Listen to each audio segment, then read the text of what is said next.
pledge allegiance to the flag of the United States of America and to the republic for which it stands, one nation, under God, indivisible, with liberty and justice for all.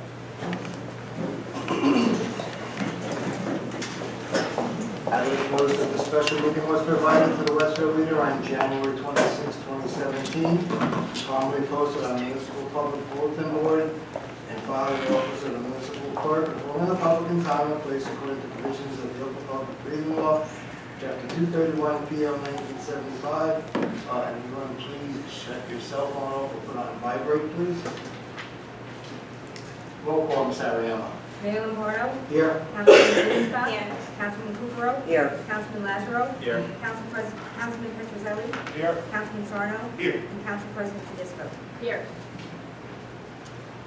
Thank you all for coming tonight and welcome to tonight's presentation, breaking down the budget. The Garwood Council Finance Committee, Chairperson Council President Sarah Tedesco, will be leading the presentation on the borough budget. Council President.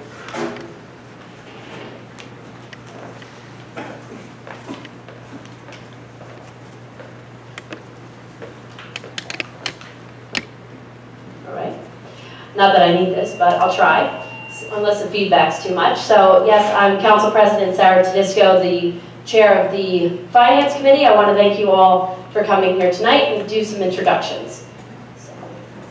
Our Finance Committee this year was appointed by the Mayor and is made up of myself, Councilman Joe. I'm a teacher, I don't really need this. There we go. So on the committee with me is Councilman Joe Sarno and Councilman Mark Lazaro. Also very involved in the budget process is our Borough Administrator, Ms. Ariana, and also our CFO, Tax Collector, Ms. Sandy Bruns. Also our auditing staff from Suppley Cooney, that's the firm. Tonight we have Warren Karepi here.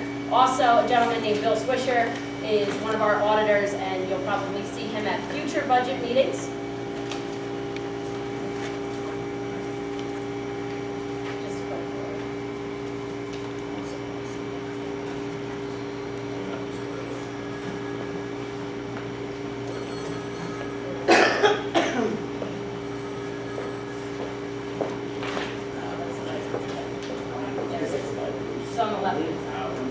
Okay, no problem, thank you. All right, so I just wanted to give a quick overview of our budget process here in Garwood. It starts off with the Finance Committee meeting with our various borough department heads, and then our Finance Committee will review the budget line by line. We do that in conjunction with our borough administrator as well as our CFO, and then later on, when we're ready for them, we bring in the auditors. And just to show you, the budget's quite large. Here it is. So this is what we look through line by line. Once we're done with that and we're ready to make a presentation to the mayor and council and to the public, we provide budget sheets to the mayor and council to review prior to our special budget meetings. So this year, our two special budget meetings will be taking place on March 9th and March 23rd at 7 p.m. at Borough Hall. And this is actually a couple years in a row that we're having two special budget meetings. Prior to that, it used to just be one, but now we are actually having two. Finance Committee will meet in between the special budget meetings of the Mayor and Council, because after the first special budget meeting, when we receive input from the council members, mayor, and the public, we'll meet again, talk about the suggested changes, and then be ready to go for our second budget meeting at Borough Hall. Then this year we're looking at potential introduction of our budget on March 28th and a potential adoption of our budget on April 25th. If you're wondering why this time of the year and why it can't wait, that is dictated by the state. So as you can see there, the deadlines from New Jersey are March 17th and April 21st. So you may be thinking these dates are after that. The stipulation is that they can be at the soonest council meeting thereafter. So we're right on time to introduce and to adopt our budget. All right, breakdown of the tax bill. So this is what you receive when you get your tax bill in the mail quarterly. This is what 2016 looked like. And I apologize if the numbers on the pie chart itself are a little small, but hopefully you've taken our budget handout tonight and you can see it more closely on there. So the largest portion of the tax bill goes to the Board of Education, so to our school system. Last year that represented 45% out of the whole. Next would be the municipal end of the budget at 34% out of the whole, and then next comes the county, Union County at 19%. Also, starting in 2011, the library was separated out as its own aspect of the tax bill. Per the state of New Jersey, there's a calculation as to how much money gets appropriated to our library, and so you can see that comes in at about 1% of the budget. Also, another component of the tax bill that is not always thought about, but it's included for sure, would be the open space tax, so that comes in at about 1/2 of 1%. Some major budget topics that we wanted to share with you tonight and go over in more depth.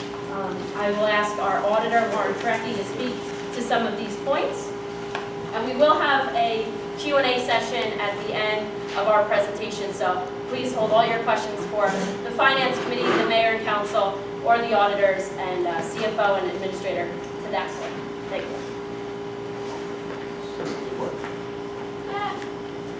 I think you're loud enough. Okay. Then I go to stand up. Just press that, There's a button on just top. hold it down. Hello? It's on. It's on? Okay, thank you. There's a few things when the municipality is developing its budget. There's some regulations in the administrative code. There's also some state budget law that put restrictions when you're developing the budget. Okay, and what Councilwoman Tedesco asked me to just make a few brief comments on these, and one of them is there are cap laws, and there's actually two of them on the books that apply to municipality of Garwood. One is called the 1977 appropriation cap. That was the first cap law that was developed, and it was at 5% of your spending appropriations from the prior year.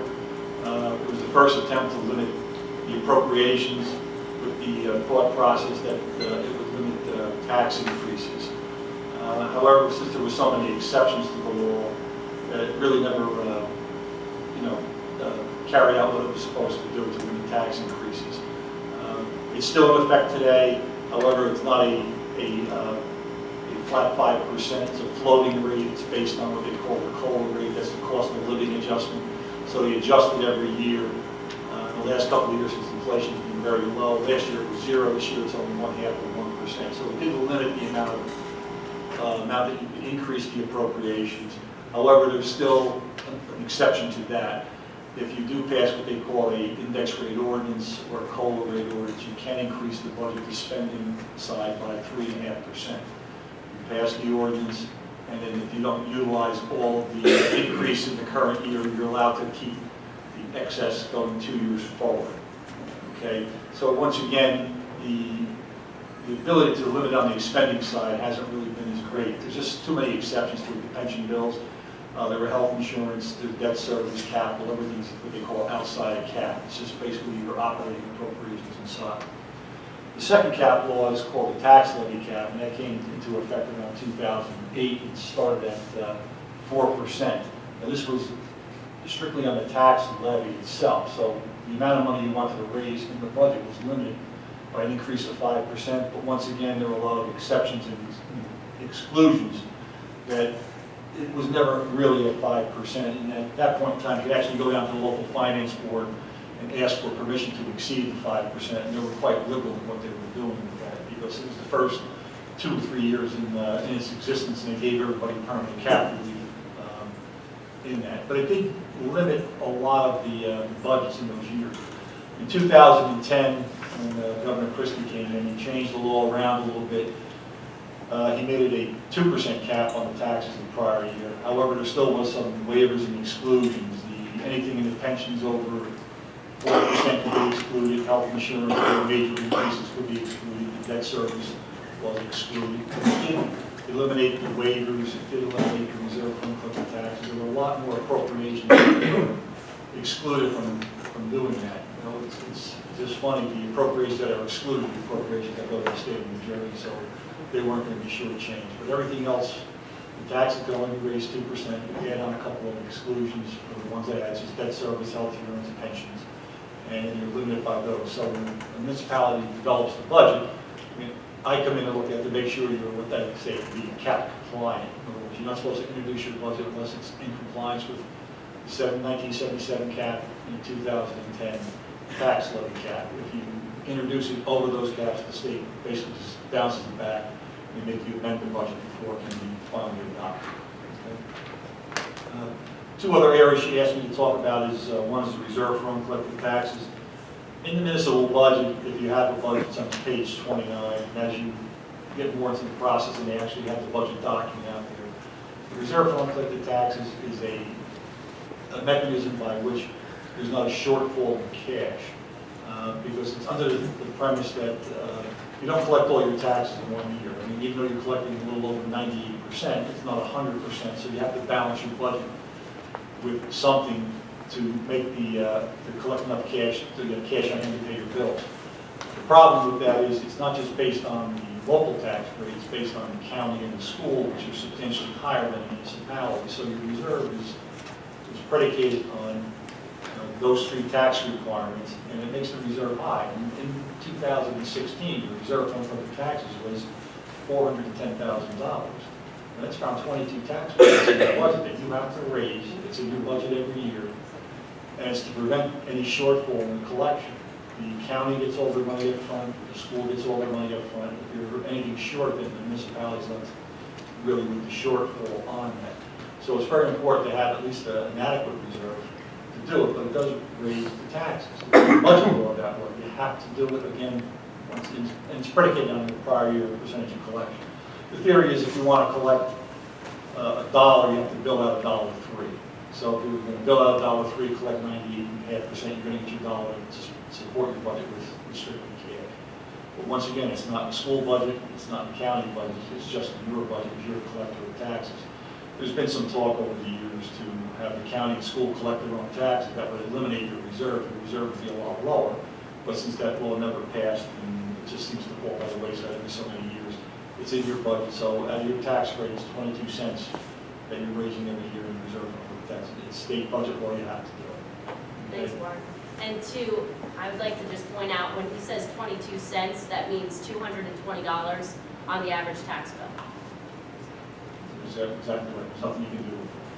If you collect over the, when it's developed by a percentage of collection. If you collect over that, it does generate some surplus into your budget, which is a good thing. But if you have appeals and things like that as you're going along, it does prevent those to run into a cash shortfall, because the reserve does help you, cover on tax appeals.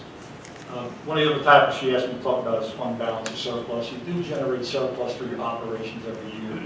Remember, your budget is just a spending plan. You don't know exactly 100% what you're going to spend at any one point in time.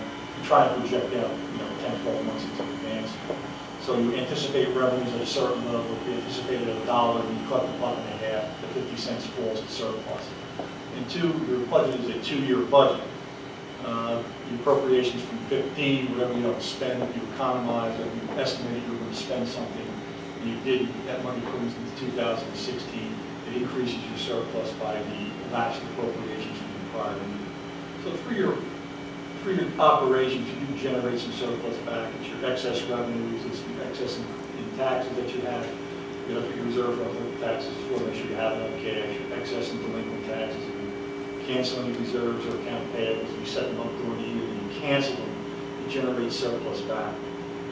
At the end of the year, you divvy up and you do your operations, your profit and loss. If you have a surplus, it has to be cash surplus again. You can utilize that to temper your tax rate in the 2017 budget. You're allowed to use 100% of it if you want to. Garwood over the years uses about between 65 and 70% of your surplus at year end. It does tend to generate back, because you never spend your budget in its entirety. There's always money left over. You're just looking, because remember, it's an estimation of what you think you're going to spend your budget. You try to be as accurate as you can, but you never really get sure of what's going on. So when you come to the second year, you do lapse some money back. Your surplus averages between $300,000 and $600,000 the last couple of years, usually about 65–70% to fund the budget next year. It's all it can be used for, to utilize it in your budget and use it for cash flow purposes. Because municipalities, like any other entity, when Sandy comes into the building every day, you have to have, and you have to open it until you got cash to operate. You're paying your bills because you don't get all your state aid up front. You're paying pension bills and insurance up front, so where do you get your cash from? It comes from your surplus. I mean, you got that money until it operates. You're just not going to collect. You collect your taxes in quarters, you collect your state aid most in the second half of the year. Okay? And the same thing with fees and permits. It's a process, but you got to pay your bills up front, so you need something until it operates. That's your surplus amount. Okay? I think there was one other thing she mentioned in here. We don't have too much on it. Is the revaluation.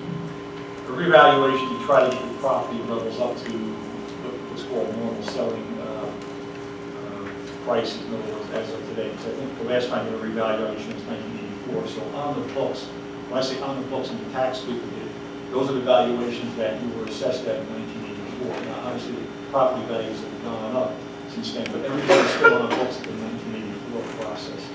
The state will come through eventually and ask, or the county, and ask you to do a revaluation and try to bring it up to current property values.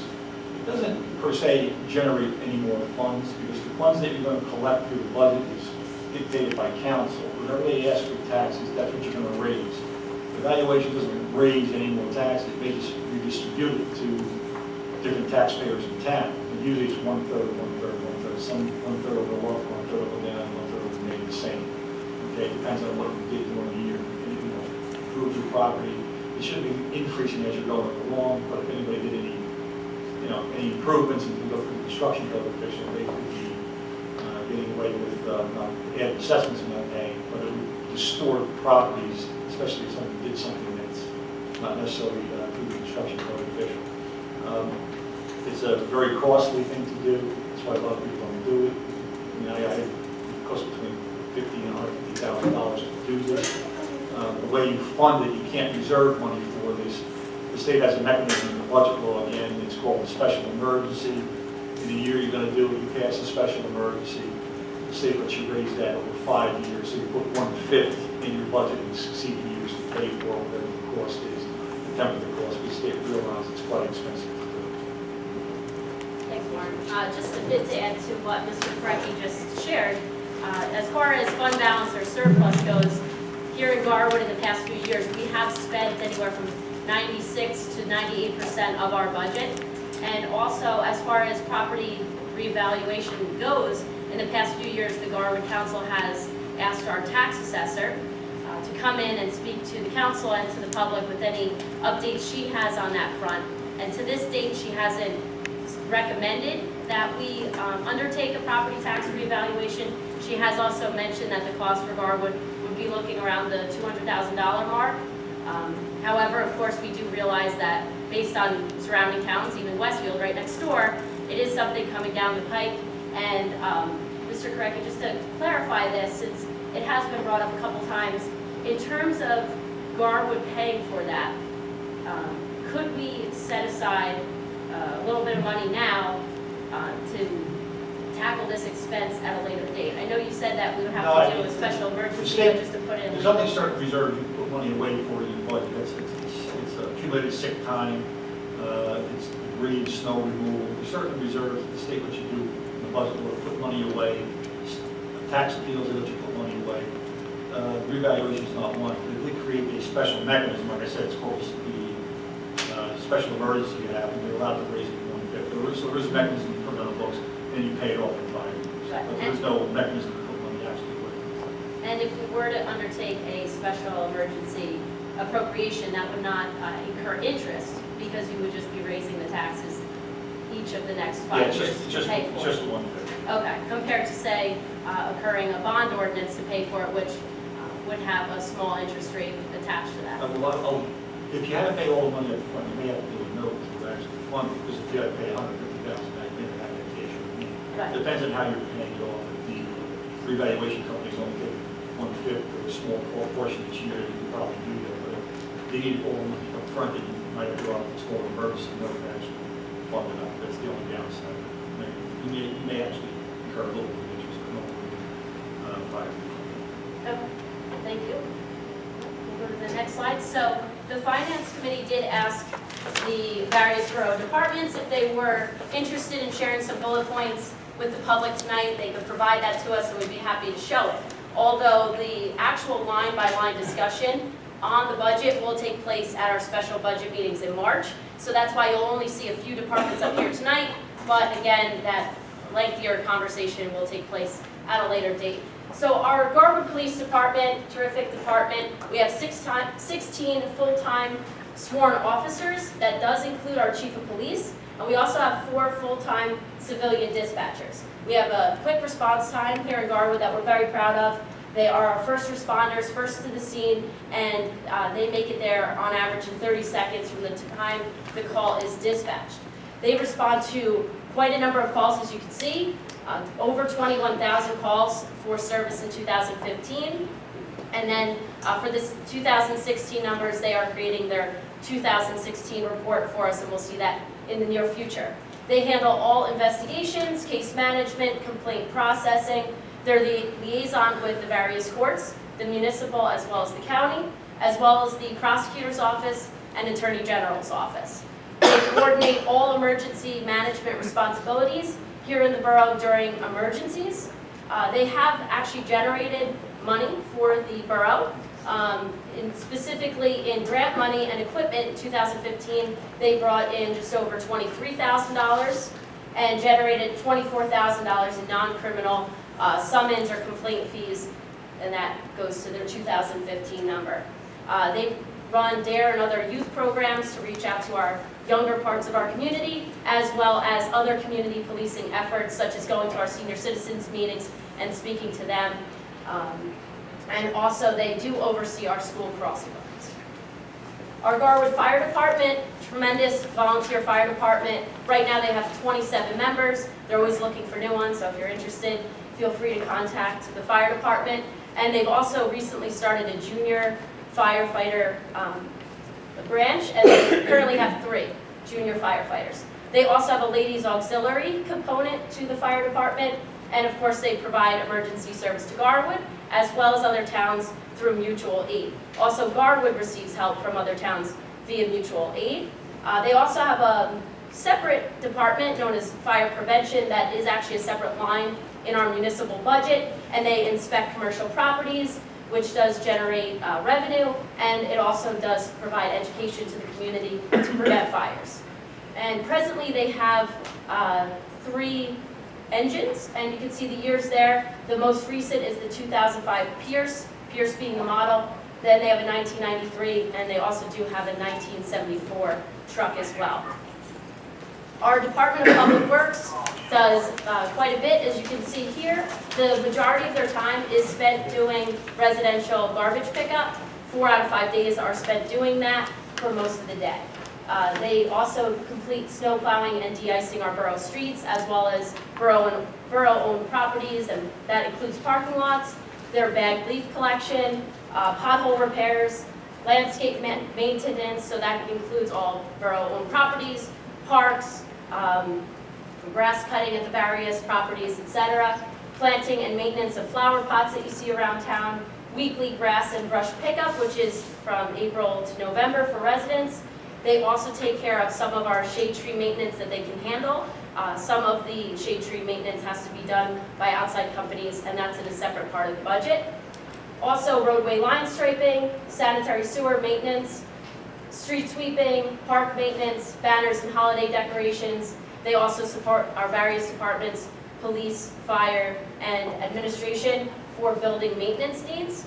And they also support the recreation department and senior programs as needed. For example, at the senior meetings, they make sure the chairs and tables are set up for their meetings a couple times a month. The planning board provided this information to me to share with you tonight. It is a combined planning board here, so it's both planning board as well as the board of adjustment. These members are all volunteers. It's a 9-member planning board that does include our mayor and also 1 council liaison, and right now that's Councilman Joe Sarno. We also have 4 additional alternates to the planning board. 3 staff members are the attorney, the engineer and planner, and also the secretary. Our planning board holds about 15 meetings per year. And their duties are to assist in guiding development in Garwood through the adoption of a master plan. And they review land use applications in accordance with state and local regulations. And finally, they do recommend revisions to land use as they discuss them and come up with recommendations to the borough mayor and council. Our celebrations committee is a small volunteer committee in town. As you can see, you can't miss it. They are currently seeking new members. They put on many great community events here in Garwood. Our Egg Hunt Memorial Day program, movie night in September, the pumpkin carving contest, as well as a couple house decorating contests, the one for Halloween as well as for the holidays, and also they put on our tree lighting. Last year they returned the sale of luminaries. I'm sure some of you here purchased them, and we thank you for that. And so that was a great a show of community spirit around the holidays with luminaries, as they were a great tradition here in Garwood years ago with block captains that would really make sure every house on the street had these luminaries. So I'm sure over time you'll see more and more pop up, and that also generated a bit of revenue for the celebrations committee to use specifically for celebrations related activities. And it is funded through sponsorships. For example, movie night, they get a big sponsor there, as well as through a small budget line item. As you can see in the 2016 budget, it was a little bit over $3,000. So they do a lot with relatively little, and great efforts by the volunteers of that committee. We also have another volunteer committee, among many really, our historical committee. It's the recently re-energized volunteer group. Last year and the year before, they just had 3 members and me as the liaison. Now we're growing to, I believe, 7. So at this rate, we'll have a lot very soon, which is tremendous. The mission of the historical committee is to actively chronicle and archive Garwood's history so that we can then share that with the residents. We will work to preserve artifacts and photographs. Video series is an idea that will hopefully launch soon, where we will sit down with longtime Garwood residents, and that would be something that would be documented and available for the public to check out. To educate the residents about Garwood's past, one of the items the historical committee is looking to do is a newsletter to the whole town to better inform the public about our history that we're very proud of. And if you have any items of interest you'd like to share with the historical committee, or you'd like to volunteer, or have questions or anything, you can reach out to them at garwoodhistory@garwood.org. And this year the committee is requesting a small budget line item in 2017 to achieve its goals. So at this time it has requested of the Finance Committee $1,000, and this has not been a separate line item in the past, but it is something that is being requested this year. Now it's time for the comments from the council and public, Mayor. Should we just announce that? You got it.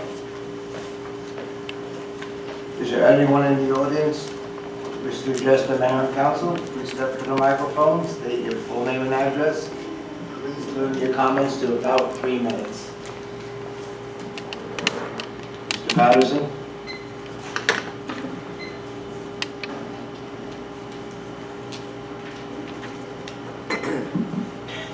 Meeting Mayor and Council, Sandy Bruns, Warren, Tina, audience, Bruce Patterson, 325 Bill Avenue, Garden.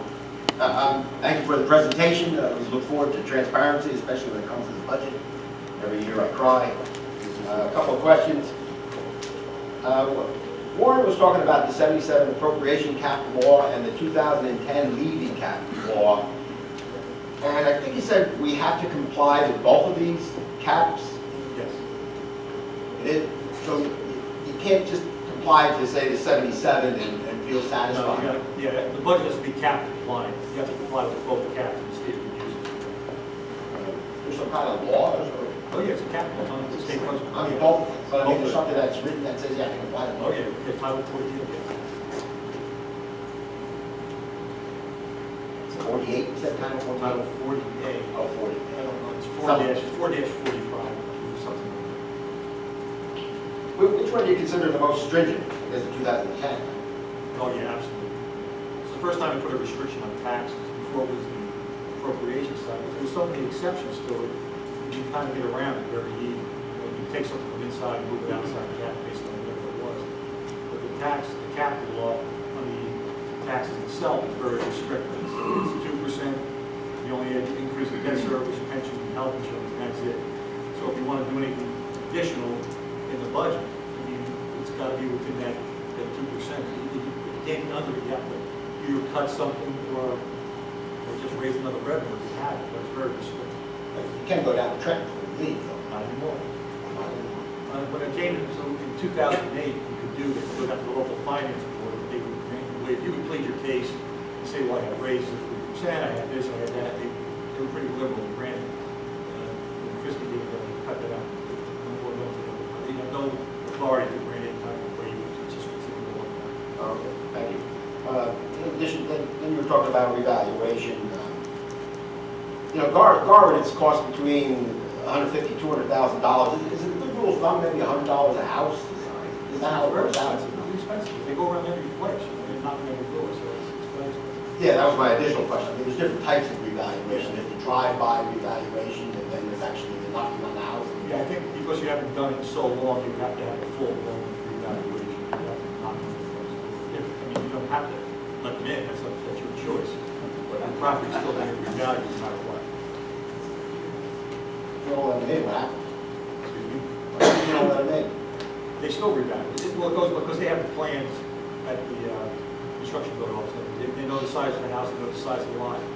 If you don't let them in and just make an estimation, then if you don't like it, then you have to appeal it. So you don't like the valuation. Bruce just said $100 a house, it's a pretty good profile.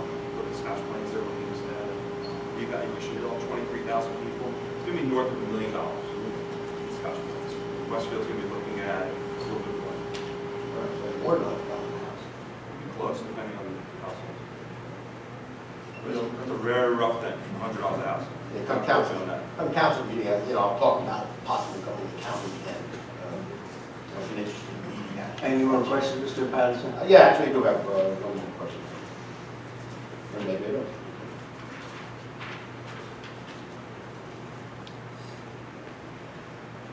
What does the Department of Public Works do on the county and state roads that run through our town? Do they do anything? Ms. Ariam, if you want to answer that, feel free, but I believe the county plows them, fills potholes, paves them as needed. Yes. Pretty much that right now. Yeah, I'm not sure. I don't think they allow it. Yes, they do. County will plow South Avenue, state will north end. As far as I know, working for the county, we do, as we said before, we do potholes. And as you can see, our project right in the center of town, south and center, we're doing the electrical traffic signals. So within curb to curb is the county responsibility, at the curb line to the properties is the responsibility of the town. And you can extrapolate probably the state and so. Yes, that would be extrapolate to the state, yes. All right, just one question. Does this meeting, is there a cost to this meeting? No cost. And the coffee and donuts were donated, so no problem. Okay, thank you very much. As a recently free meeting that the public is learning. So, thank you very much. Thank you. Anyone else? Any council members?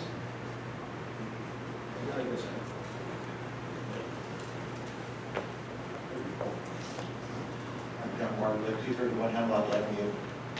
And no offense, but I have a prejudice against tax assessors and tax reassessments. I just have paranoia about it. But I want to learn a little bit, because everybody seems to have an opinion on the topic. And I was surprised it was 33 years now since we've been one here. So it would seem to me that more than a rule of thumb should be applied. Rule of thumb might apply if it was 5 or 10 or 15 years, but you've got to apply some kind of a factor for how much time has gone by. So I'd like to hear from the CFO, maybe, because I believe, I don't know what words from that, but you've advised against doing a reassessment. If that's not true, then No, that would be the tax assessor. She's spoken on a number of occasions and explained the pros and cons of a reval. I would really be able to answer your questions. I do think as you go through this process, because I'm hearing a lot of numbers thrown around and a lot of opinions, this should be a very data-driven question. I believe the Division of Taxation has a model that they use. If you say you're going to go forward and propose a reassessment, they ask for data, and they use that as a litmus test for whether you should do it or not. And it's one of those great things, you know, the data will tell us whether or not it makes sense. 2/3 of the population is a big population. I would suggest the principle at play should be fairness. Of course, I'm against a revaluation, but I got to pay more. And I would be all for it if, you know, I'm not moving it off my tax bill. I'm trying to say yeah, I'll let you know. But I do think that the data is available, and I think that given this is a 34-year-old question, and in particular, I was struck by two more data points I heard tonight. One was, I've had this $200,000 number embedded in my brain, but tonight I've heard it could be as low as $50,000. And I had presupposed that was a one-time hit, and I'm hearing that could be spread over 5 years. So I do think that we have a little bit of a shortage of data on this particular topic. I know it's very emotive because, as I said, I'm as much as anyone else worried about taxes. So I would suggest that you go forward with this budget process, that you do justice to this topic, and rather than kick the can down the road in a year, 2 years, or 3 years, let's do right by people, and maybe just think about looking at this data a little bit more, making a little bit more of an informed decision. So I'm not advocating one way or another.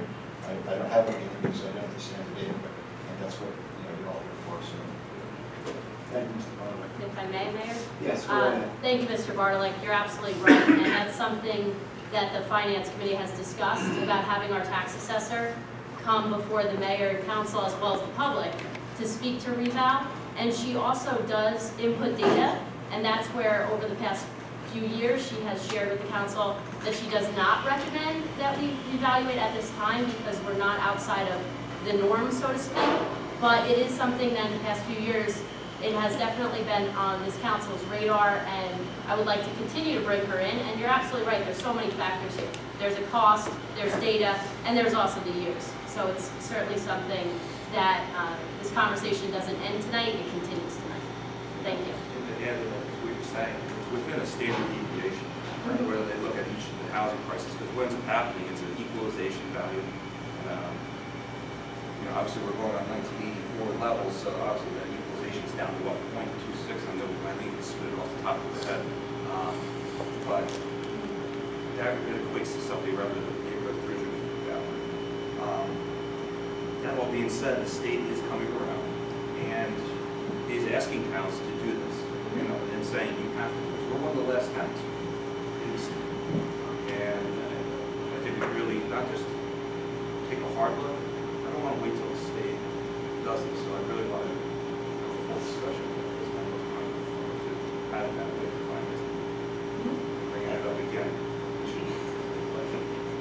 And just to add to that, the last article I read, that we're on the top 130 hot list to be revaled in the state of New Jersey. So we are on the radar, as they say. I can also add to that. Yes. Basically, as far as the reval goes, I'm really ambivalent about it. I mean, I don't believe in doing it until they're breathing down our necks.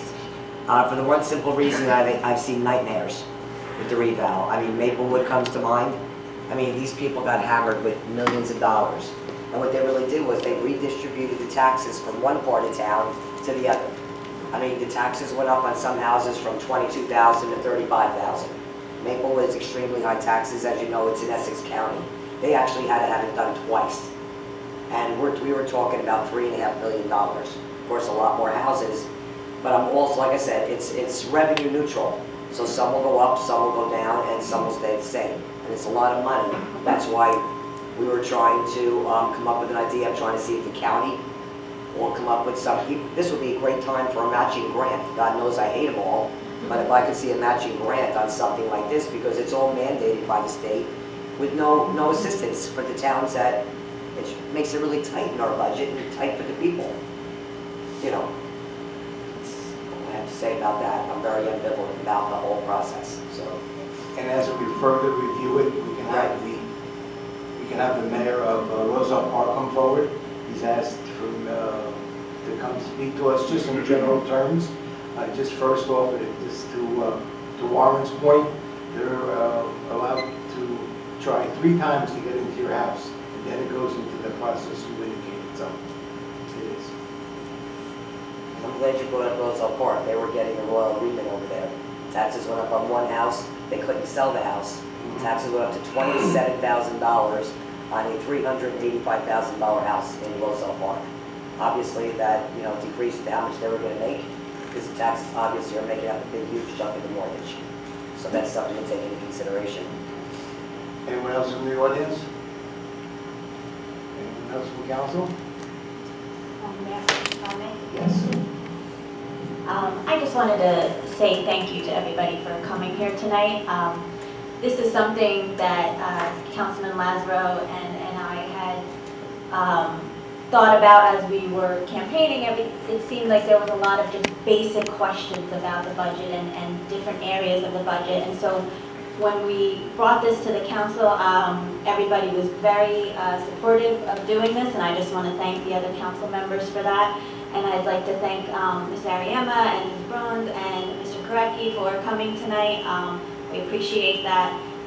And to all of you, thank you. I think we're going in a very good direction about transparency with our budget and getting feedback from the residents themselves. And I know we'll continue to do that with the next 2 budget meetings. So thank you. Yes, sir. What was the question before, Bruce, about with the DPW? Did we, does the DPW in town plow county and state roads? Is that what you asked? No. Do they maintain the county and state roads in any way? I sent a text to the superintendent. He said absolutely not. That being said, just a few reminders on the last sheet of our presentation. The meetings of the mayor and council are the 2nd and 4th Tuesdays each month, starting at 7. Our workshop at approximately 7:15 thereafter will be the regular meeting. The special budget meetings will be March 9th and March 23rd. And those meetings will be at 7 p.m. at Borough Hall. That being said, don't forget our website, www.garwood.org. The regular meeting of the mayor and council will be held on Tuesday, February 14th, 2017, in the council chambers at 7:15. Workshop session will start at 7 p.m. We have a motion to adjourn. All in favor? Thank you, and good night, and be safe in the snow tomorrow.